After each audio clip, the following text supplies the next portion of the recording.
So,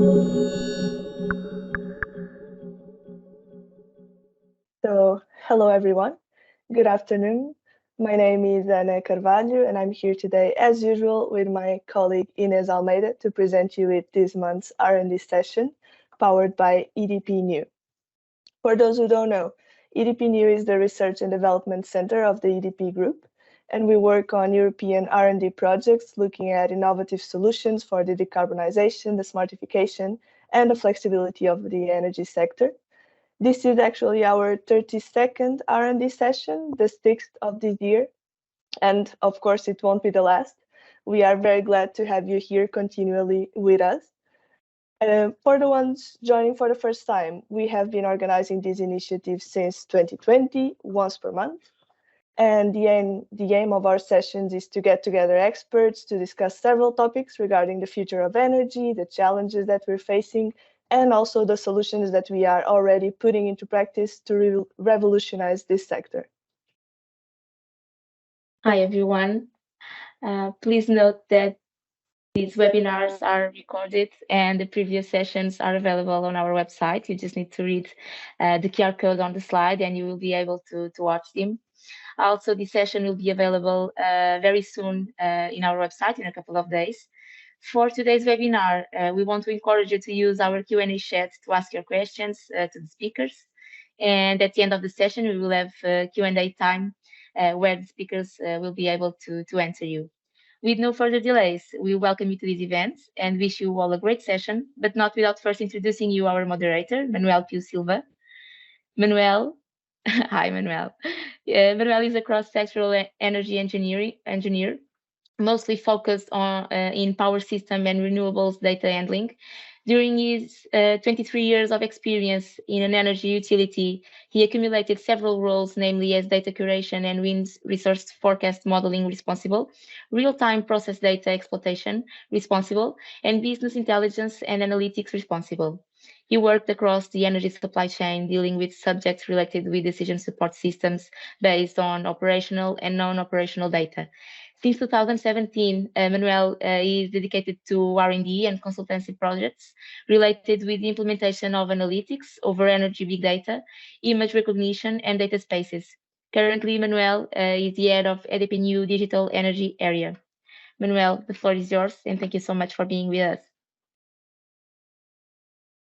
Thank you so much, Inês. And just to be honest, I have both of them just beside me. And so they are supporting me also. And I would like just to thank you all for being here. Just before going into the subject, I would like just to make a question to the audience. So I'm going to put here a Slido. And would like very much for you to answer. Just so prepare your mobile phones, and there it goes. So I would like just to know how familiar you are with data spaces. So if you want, just take your phone and grab the QR code and start voting on this, please. Just to see how this goes into familiar or not with data spaces. Okay, the trends are moving, and so they are not yet stable, but we'll wait a little bit just to get so they're not as familiar as banana and wife. So we hope to after this session for you to get some of the better understanding about how it works. And we'll be a little bit above the threshold because we are going a little bit further just to see how ecological the data spaces can be with our work, with our projects within the European Union. Okay, so most of the audience is not well familiar with data spaces, but we'll come up with this. So, okay, just thank you so much for being honest with us. Let's go for the session. And so, coming back to what we are doing, I'm going to give you a brief introduction to the subject data spaces, because you'll see this image in a while, because the image is going to present this. But before presenting our guests, I would like just to say what the European Union is doing with data spaces. Data spaces are not physical. They are an abstraction over data. And they want to bring together the infrastructures that exist, the governance frameworks, all the experience that exists within the European Union about data, about interoperability, and also about sharing data, or making even open data possible for the access of everyone. And how this is going to be useful for that, we have our guests. But just to say before that the European Union is already working in 9 data spaces, 9 common data spaces that in the future will be interconnected, and this is a great opportunity. We have already dealt this subject, and so you can access this information in the QR code that you see in this slide. With no further delay, I'm going to pass the words to our first guest, who's working at Microsoft, and Microsoft is bringing us the technology view. Later on, we'll bring other of our guests on this. And so before giving the word to Anna, who's our guest from Microsoft, just presenting what will be the agenda for this session. First, the data sharing from Anna, then the energy efficiency, and later on with Dimitris from Inlaycom, that is dealing with one project that I'm going to present later on, and then the perspective of EDP with Pedro with data ownership. And so Anna is our guest from Microsoft. Many of us at EDP know her already because she's been working with us in different subjects. And sorry, Anna. And with Anna, has a lot of experience on this. She has 15 years of experience with utilities in industry and is a recognized leader. She leads the utilities industry strategy and business in Western Europe at Microsoft, driving the formation of strategic engagements with senior executives and shaping digital transformation programs that explore the future, the full potential, and fuel the digital change for growth. Prior to Microsoft, she was working at CGI, global utilities industry lead, acting as a strategic business consultant to clients and to internal senior executives on industry strategies, investment, offering, and strategic engagement. And holds master's degrees in engineering and business administration, and she's a great partner to work with. And so, Anna, now I give you the audience, and I am sure that the audience will love your presentation. Thank you. Thank you. May I give you also the control of the presentation? I think I already have it. Let's try. Good. Yeah. Okay. Thank you, Manuel. Thank you, Manuel, for the invitation and also for the wonderful introduction. It's always a pleasure to collaborate with EDP. And today, I have the pleasure to share some of the Microsoft perspectives on the importance of data sharing to scale digital solutions in the power sector. Basically, focusing on the importance of enabling seamless interactions across a variety of actors in the energy system. We know that these interactions will grow in volume and complexity and diversity, and they will be more and more AI-based. And being data so foundational to AI, it's with concern that we see a growing data divide on access and ability of companies to have enough data to realize the benefits from it. And actually, at the moment, just a very few companies actually have access.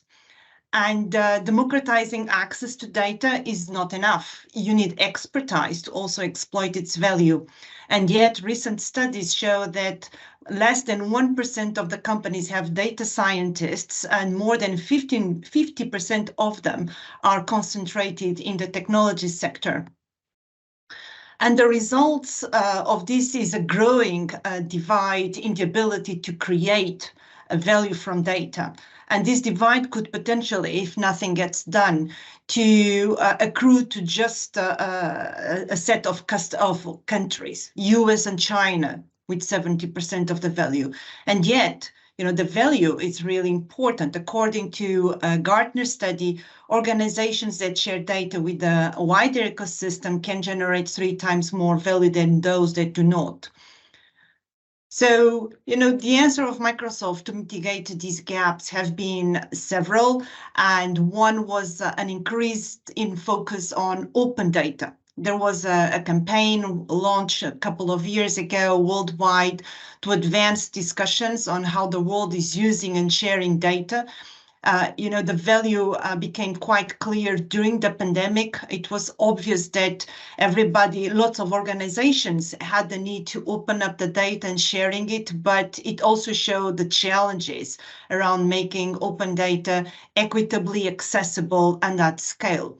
So there was a launch of creation of data collaboration principles. Various partnerships were also created to share data in critical fields, such as with Open Data Institute.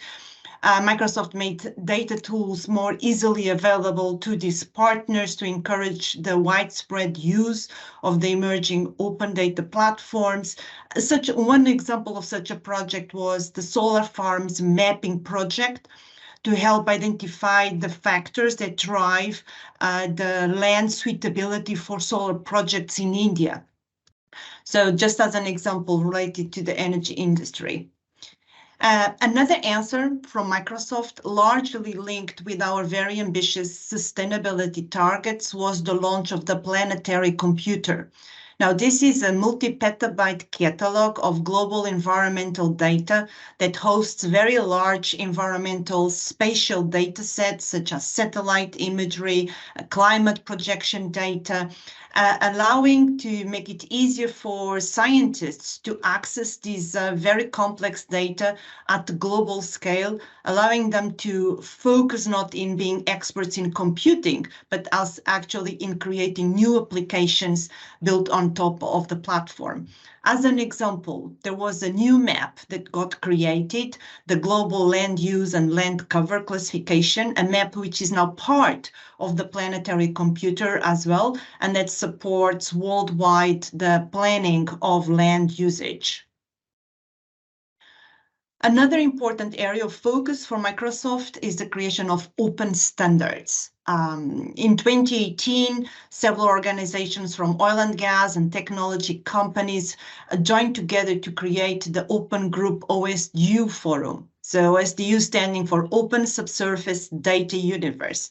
It was a coalition of the willing and the understanding of these very large organizations. Microsoft is one of them, that it's not possible to solve the most challenging, complex industry problems with big data alone.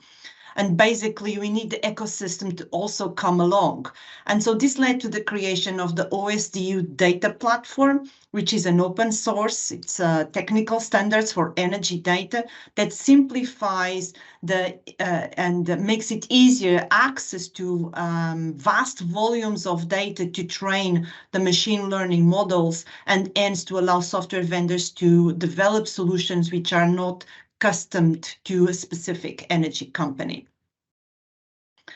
So we are witnessing already the usage of these OSDU technical standards. For example, seismic data from one part of an oil and gas company can be used by another business unit to locate ideal location for carbon storage, which is complex, but the fact that this allows to reduce uncertainty and elevates the chance of success, and through that advances the deployment of CCUS, which nowadays everybody recognizes to be critical to the energy transition.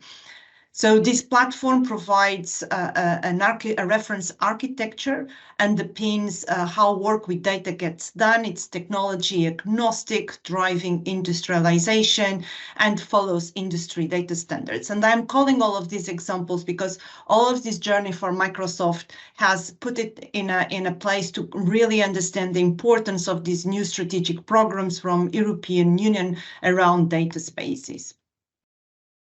A call that just having a reference and architectural design is not enough. Of course, a lot needs to be done to solve challenges related, for example, with data management, which is a widely expensive, complex, time-consuming. Lots of reasons for that. You know, we have siloed data assets.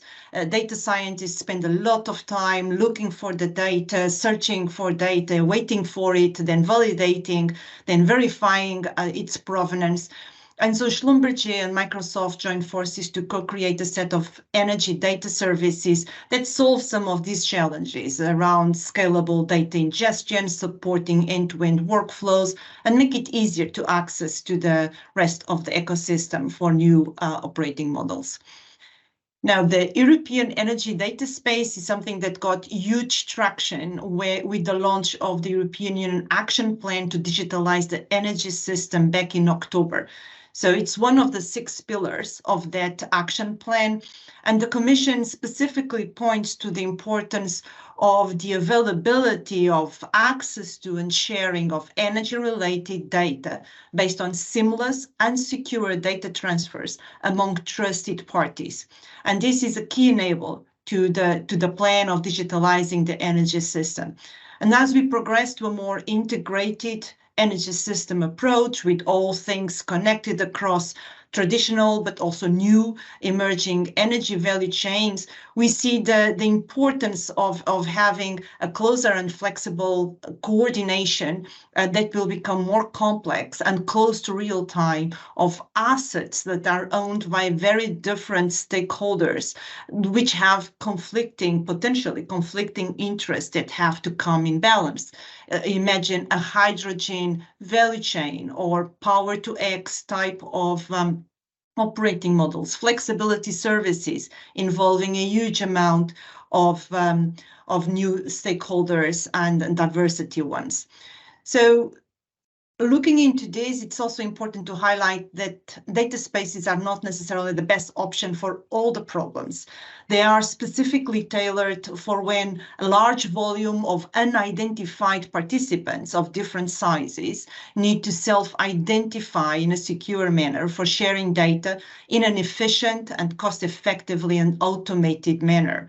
Imagine in an automotive ecosystem, the thousands of small and medium businesses that work with a car manufacturer and that may need to provide to this manufacturer information around CO2 footprint or defects in car parts.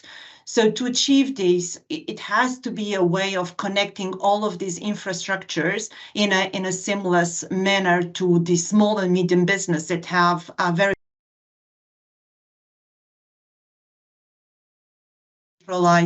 trusted manner, so that each of the participants have full control of their data and they can decide who they trust on a case-by-case basis, and in a secure manner, in a way that the data resides where it is and the data is negotiated one-to-one as the contract is also negotiated. So it's not really easy at all to form these ecosystems and create the necessary technology foundation. So Microsoft and a number of other key stakeholders decided to join forces for the automotive data space, which was the most promising in terms of quick wins and gains to get, and together decided to develop a minimum viable data space that would be driven by a set of use cases, 8 scenarios in this case, to create the core elements all on an open source cloud agnostic for developers just get started and not, boiling the ocean around all things that could be happening before progressing. And as a result, the consortium developed the Eclipse data space framework, which we expect to be able to be used by other data spaces as a pre-built capabilities that have proven to work already for the Catena X space. And finally, a few words, and I'm running out of time already, but there are also energy data spaces ongoing out there. I call out the Omega X just because it's the one that started to focus on proving the value and applicability of data spaces to certain use cases. You have them listed there.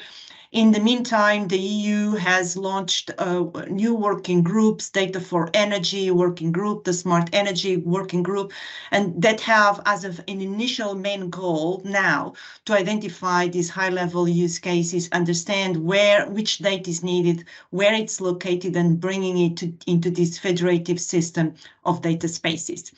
And so this was basically what I had, Manel, to inspire the rest of the debate. Thank you. Yeah, great presentation. I think it was very clear, great introduction to the subject, and also the state of the art about data spaces. I think the work of our next presenters and myself, it's quite easy after your presentation. Thank you so much. So I'm going to give you now the floor to Dimitris.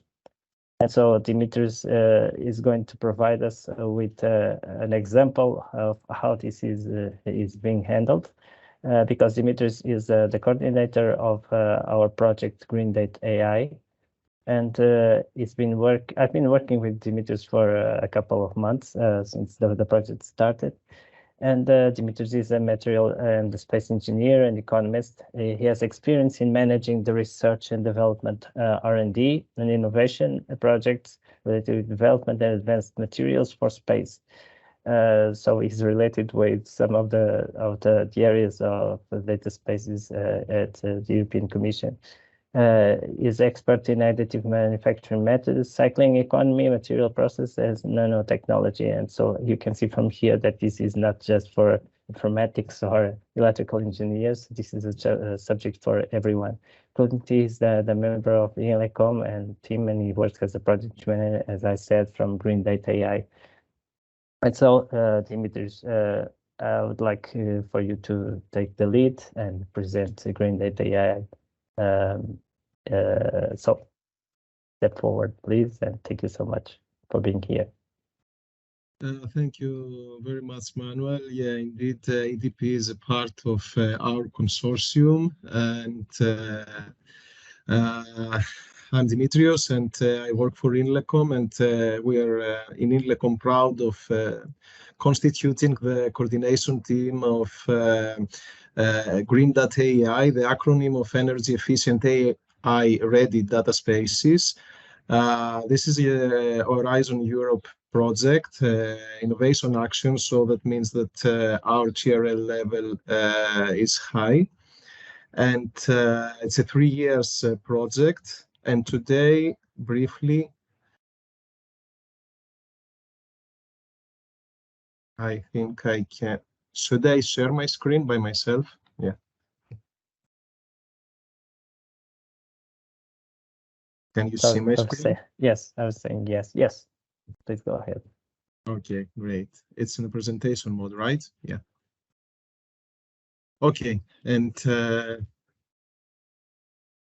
today I would like to give a brief presentation of the project, talking about the goal, the main objectives, briefly present the consortium, the motivation, the most important thing, and the technology to be developed during these 3 years of the project's duration, and some paradigms about concrete and expected contributions to the European common data spaces, and finally identify or expected needs for collaboration with data spaces and other initiatives. So in Green Data AI project, as a consortium, we aim to develop energy efficient large-scale data analytics services ready to use in industrial AI-based systems that can reduce the environmental impact of data management processes and deliver a distributed, open source, green AI machine learning ready platform and a toolbox for AI ready data spaces. How? By leveraging the European data spaces. The 5 main objectives of our project, starting from the first one, and the first stage actually is to define the data management foundation framework. And the reference architecture, of course, following the guidelines of GAIA-X and the IDC for large-scale AI-based systems, harnessing the value of data spaces whilst accounting for energy efficiency. We're actually now working on the reference architecture, and the next step is to provide the BDA infrastructures and tools to support dynamic data sharing in industrial ecosystems through the federation of services and the execution of distributed large-scale data pipelines.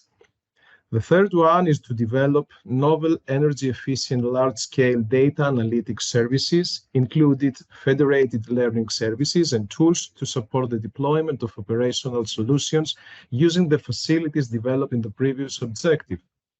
And the demonstrations, the pilots, let's say, part is the objective number 4, which is about planning and operating demonstrators in real-life settings, representative of multiple domains with diverse optimization challenges. And as I told you, since our TRL is higher as a IA project, upscaling and commercialization is the last objective the last main objective of our project.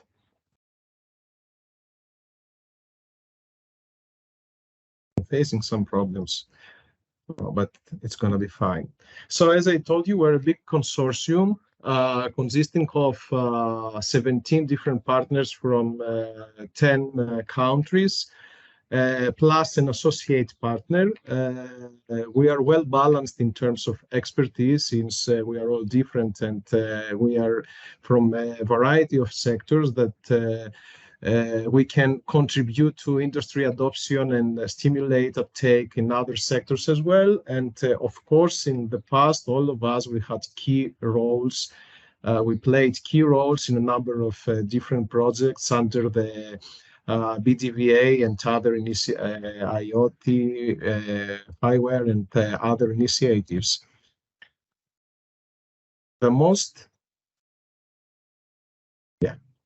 The most important thing, and beyond everything, what is behind an idea project is the motivation, that answers to the question why. Why are these new tools needed? First of all, because AI, artificial intelligence, increases considerably energy and resource consumption. You can see the crazy number within 6 years.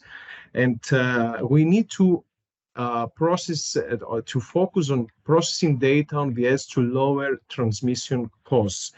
Thus, a new computing paradigm is needed to balance AI also for sustainability.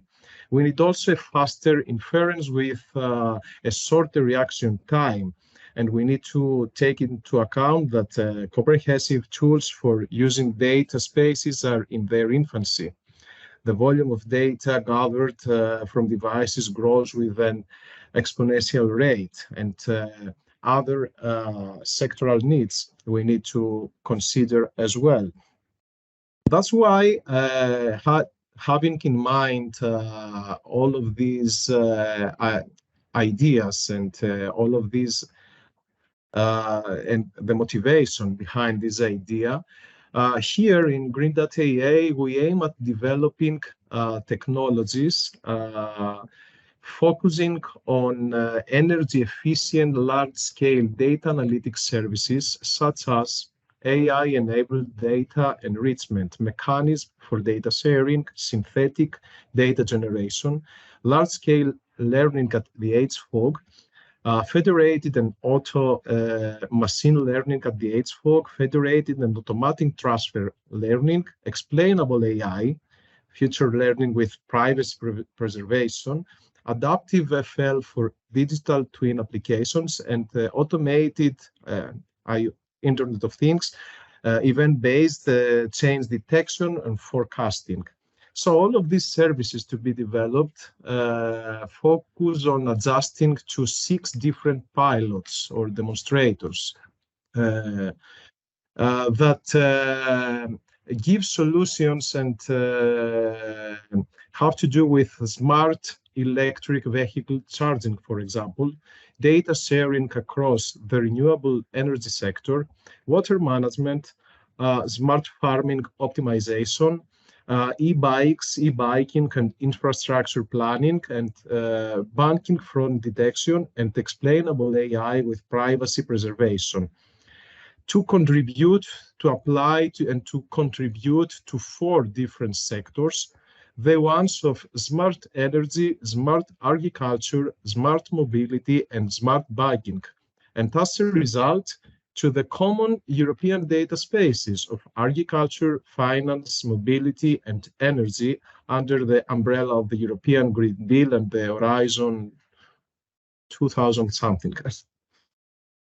So the last part of the presentation is the identified or expected needs for collaboration. I suppose that first of all, we are here to meet each other, to transfer knowledge, to get to know each other, and maybe to think about any future collaboration, the potential in general.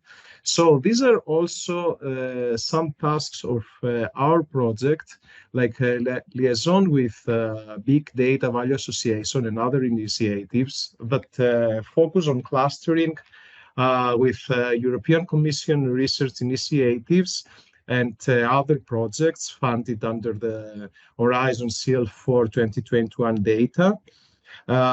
We focus also on creating synergies on knowledge exchange, and as well as linking with existing initiatives and projects, the clustering in general. And also as a consortium, we would support the organization or organize or co-organize with other projects as well, within the consortium, inside with our partners, workshops and other events, or participate conferences and special sessions like the one of EDP today. This was a brief presentation of our project, Green.ai. Thank you very much. You can follow us, you can find us in the social media here. I think that the presentation will be published, maybe in EDP site. Correct me if I am wrong. And we keep in touch. Thank you very much. Thank you, Dimitri. At least this will be available on YouTube. So I think this will be a great opportunity for Green.ai to be known. And I think there is a kind of lots of matches with what Microsoft is doing and other players are doing also. And I see, or at least I foresee in the future, great collaboration, as you mentioned in your presentation. And so now we are going to, for our home presenter, let's say. So is Pedro. I know Pedro for a long time, and many of our colleagues also here. And Pedro, just for those that don't know him, has over 30 years of experience working at EDP and EDP innovation in topics related to big data, data analytics, artificial intelligence, and machine learning. And Pedro is working in EDP enterprise data and AI architecture with the responsibility of defining and maintaining the overall data and AI architecture, strategy, and governance model. So Pedro has the responsibility with all the architecture related with the future role of EDP with data spaces. And besides all this CV, Pedro is also a great colleague. And so now I'll give you the floor for the presentation on behalf of EDP. Pedro, please go ahead. I don't think I'm sharing. I would like very much to share, but let me see. Or at least you can see. Can you see my screen? Oh, sorry. Now we should share it. Sorry. Again, please go ahead and overtake this. So are you seeing my screen right now? Yes. So thanks for the introduction. It's an honor to be here today and to have the opportunity to speak to all of you about data ownership trust. So let's start it.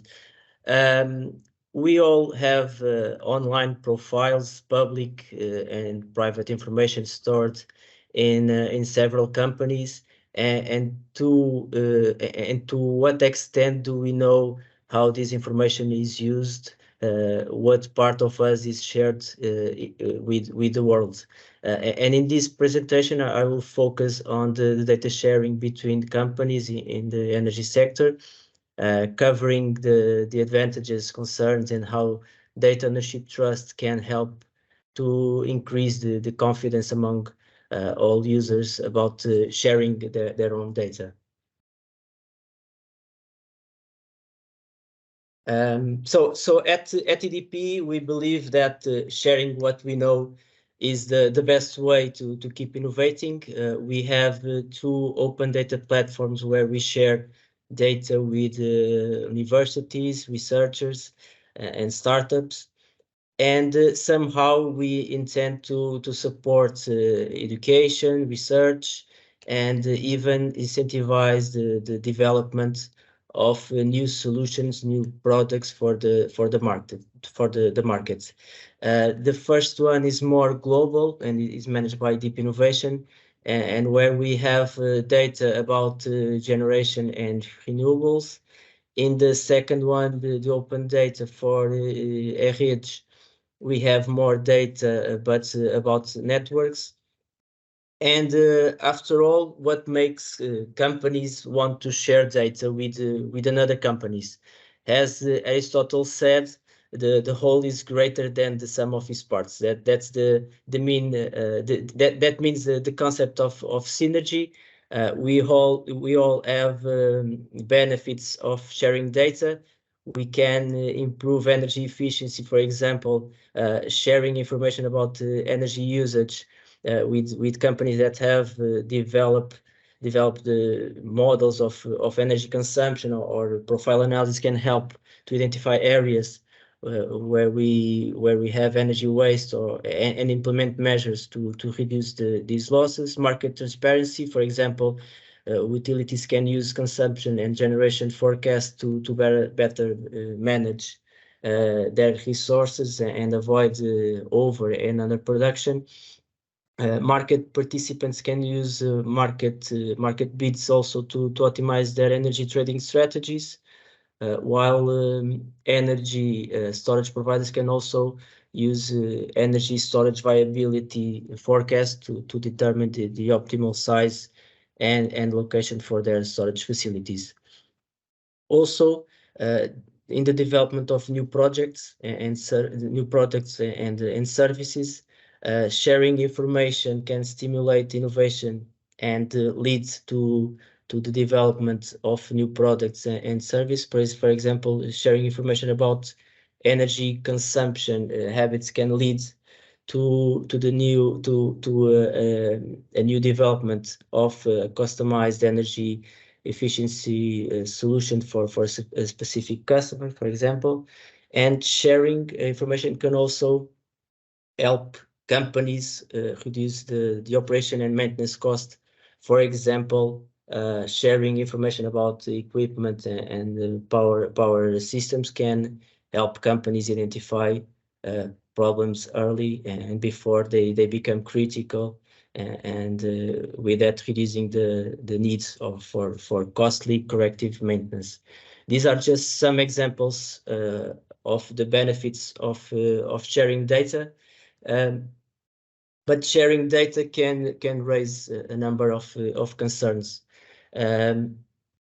Data sharing can compromise the privacy of customers in their personal information. If their personal information is shared without their knowledge and consent, this can lead to identity theft, frauds, and other forms of malicious activity. Their data sharing can also raise security concerns if the data is not properly protected. This can lead to data breach and the theft of sensitive information.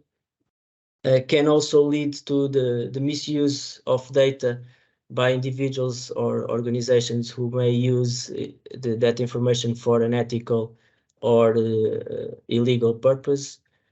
Data sharing can also perpetuate biases if the data being shared is not representative of the entire population, or if the algorithms used to analyze the data are biased. Data sharing can also make customers feel like they have lost control over their own personal information, which can lead to feelings of mistrust and avoiding to share the data in the future. Can also be subject to legal and regulatory requirements, such as data protection laws and regulations about sensitive information. And the failure to comply with these requirements can result in legal and financial penalties. And the issues surrounding data sharing are closely linked to the data ownership trust. If people feel that they own their personal data and have control over it and how it's shared and used, they are more likely to trust in the organizations and the people who request access to it. So data ownership trust is crucial, is a crucial aspect of data sharing. So what is the data ownership trust? Data ownership trust is based on the principle that individuals or organizations have the right to control their own data, can be applied to different types of data, not only personal data, but also business data, intellectual property, and other forms of digital information. Despite its importance, data ownership trust can be challenging to achieve.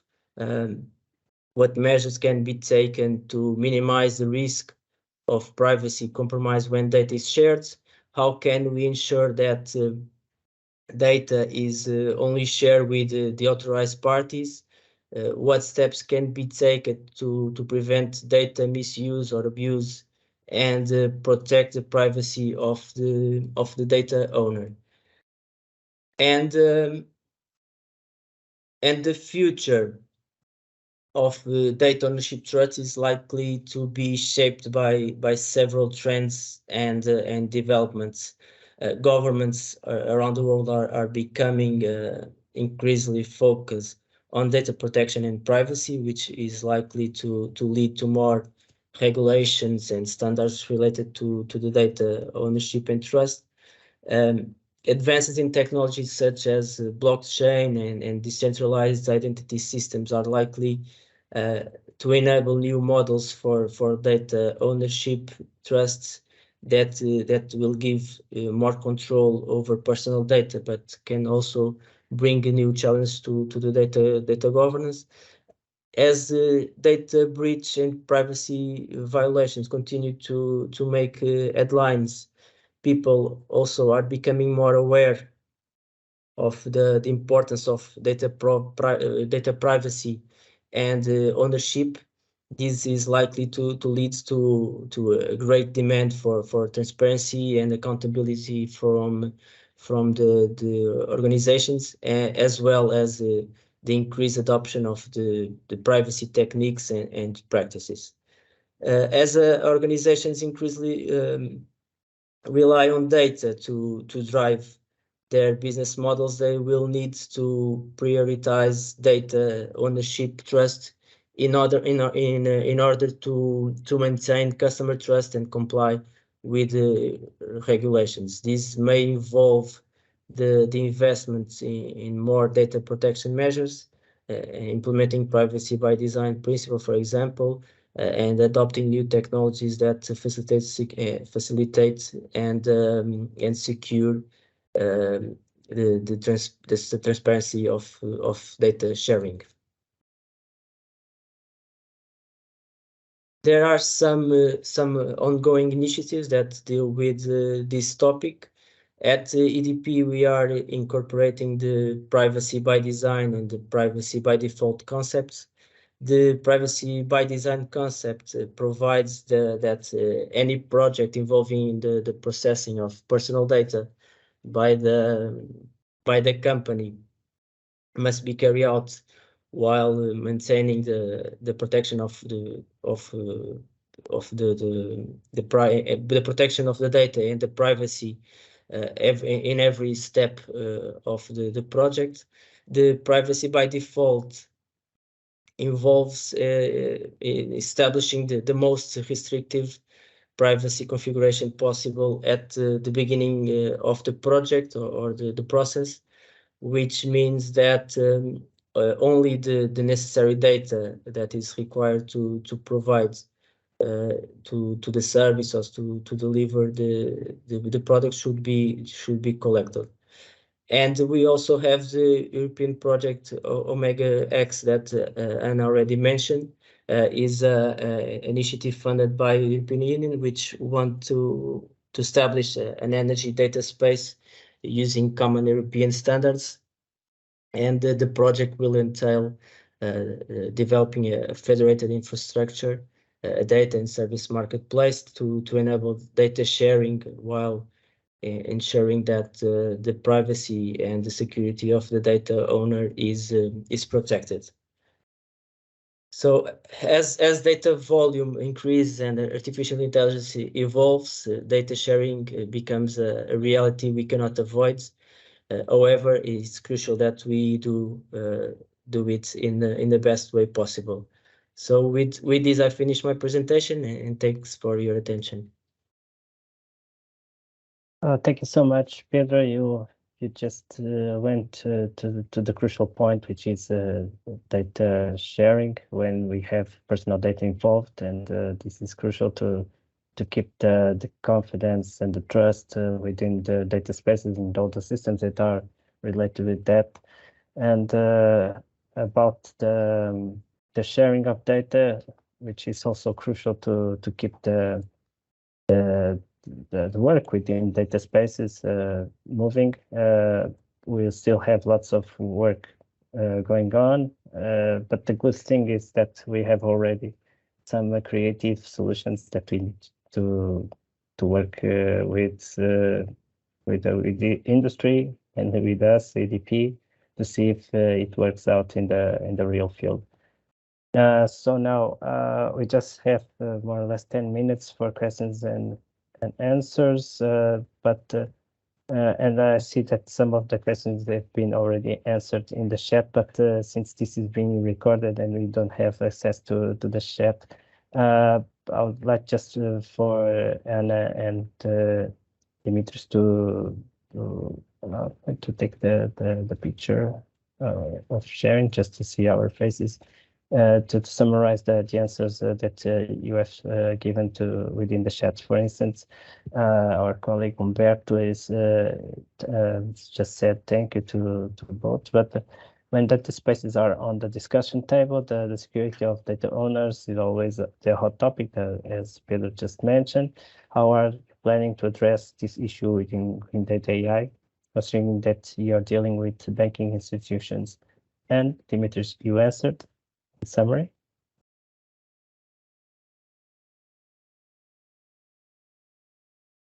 My answer? Yes, just for us to record. Yeah, about the banking. Yes. Yeah, as I wrote in Green Data AI, the services won't require any banking institution to share their data with external actors. On the contrary, the data sharing here focuses on enriching risk models by combining knowledge with other finance institutions. And for this, we apply future learning techniques. So here we talk about, we share models and not data, because data from banks are covered by really high privacy and security rules, and it's not possible to Yes, yes. We are doing also similar use case within the for the energy sector, where two or more energy utilities share data without sharing data by sharing the models itself. It's one solution that we need to work out, and this might come to the market as inspiration. And so thank you, Dimitris. And so Sarah also thanks you both and Dimitris, because Peter was already presenting. And she asks, how can organizations get involved and participate in European data spaces?